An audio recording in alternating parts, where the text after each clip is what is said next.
Assalamualaikum warahmatullahi wabarakatuh. Perkenalkan, nama saya Rahmatustari dari jurusan Teknik Kimia Fakultas Tarbiyah dan Ilmu Keguruan semester 1. Pada kesempatan kali ini saya akan menjelaskan materi tentang larutan. Baiklah, poin yang A yaitu pengertian larutan. Larutan adalah campuran homogen dari molekul, atom ataupun ion dari dua zat atau lebih. Suatu larutan disebut suatu campuran karena susunannya dapat berubah-ubah. Baiklah, kita masuk kepada poin yang B, yaitu komponen larutan. Yang pertama, pelarut atau solvent. Komponennya lebih besar jumlahnya. Pelarut tidak harus dalam bentuk cairan, tapi dapat juga berupa padatan atau gas dengan syarat bisa melarutkan zat lain. Yang kedua yaitu zat terlarut atau solut. Zat terlarut atau solut yaitu kuantitasnya lebih kecil. Baiklah, kita masuk kepada poin C, yaitu pengelompokan larutan. Berdasarkan pelarut dari suatu larutan, maka larutan dibagi tiga atau tipe larutan. Yang pertama yaitu larutan gas. Larutan gas tidak banyak interaksi atau pengaruh suatu komponen terhadap yang lain karena partikelnya sangat berjauhan. Yang kedua, larutan cair, di mana partikel komponen larutan terdapat interaksi yang relatif kuat. Partikel zat terlarut bergerak bersama pelarut ke segala arah. Selanjutnya nomor 3 yaitu larutan padat.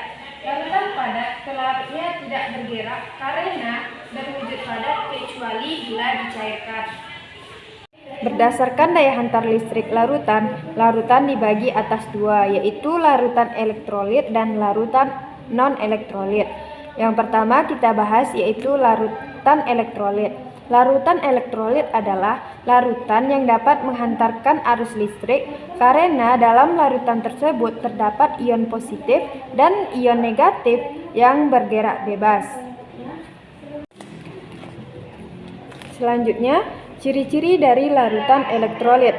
Yang pertama, dapat terionisasi atau terurai menjadi ion-ion. Yang kedua, dapat menghantarkan arus listrik. Yang ketiga, larutan meliputi asam, basa, dan garam. Asam memiliki ikatan kovalen polar. Contohnya HCl, asam klorida, HBr, asam bromida, dan lain-lain. Yang kedua, basa yaitu memiliki ikatan ion. Contohnya NaOH, natrium hidroksida, LiOH, KOH, BaOH 2 kali. Yang ketiga, garam. Garam yaitu hasil reaksi dari asam dan basa. Contohnya NaCl, yaitu natrium klorida. Larutan elektrolit terdiri dari dua jenis, yaitu yang pertama larutan elektrolit kuat. Ciri-cirinya yaitu nyala lampu terang apabila dihubungkan menggunakan dua elektroda dan dari lampu. Terionisasi sempurna. Reaksi penguraiannya NaCl menghasilkan Na+ ditambah Cl-.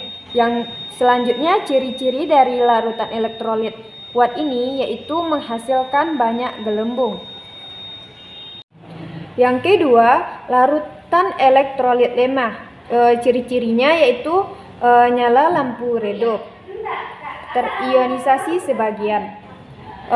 Larutan elektrolit kuat tadi yaitu menghasilkan banyak gelembung, dan di larutan elektrolit lemah ini tidak memiliki gelembung.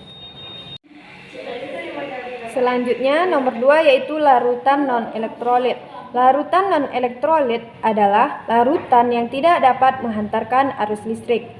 Ciri-cirinya yang pertama tidak terionisasi, yang kedua tidak dapat menghantarkan arus listrik, dan yang ketiga tidak terdapat gelembung gas. Poin yang D, prinsip umum larutan. Prinsip umum larutan yaitu like dissolves like, yaitu senyawa polar hanya dapat larut dalam pelarut polar. dan senyawa nonpolar hanya dapat larut dalam pelarut nonpolar. Poin yang E yaitu faktor-faktor yang mempengaruhi kecepatan pelarutan. Yang pertama, ukuran partikel zat terlarut. Yang kedua, pemanasan atau suhu. Dan yang ketiga yaitu pengadukan. Poin yang F yaitu kelarutan. Kelarutan adalah banyaknya zat terlarut yang dapat larut dalam sejumlah pelarut. Biasanya dinyatakan dalam 100 gram pelarut. Contohnya yaitu kelarutan NaCl pada suhu 20 derajat Celcius adalah 36,0 gram per 100 gram air. Mengelompokkan larutan berdasarkan kelarutan.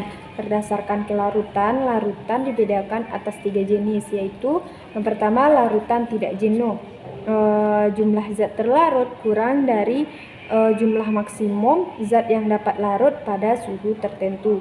Yang kedua, larutan tepat jenuh. Jumlah zat terlarut maksimum yang dapat larut pada suhu tertentu.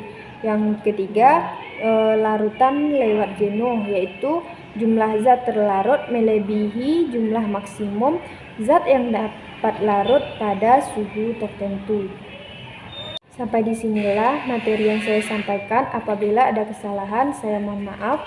Saya sudahi dengan wassalamualaikum warahmatullahi wabarakatuh.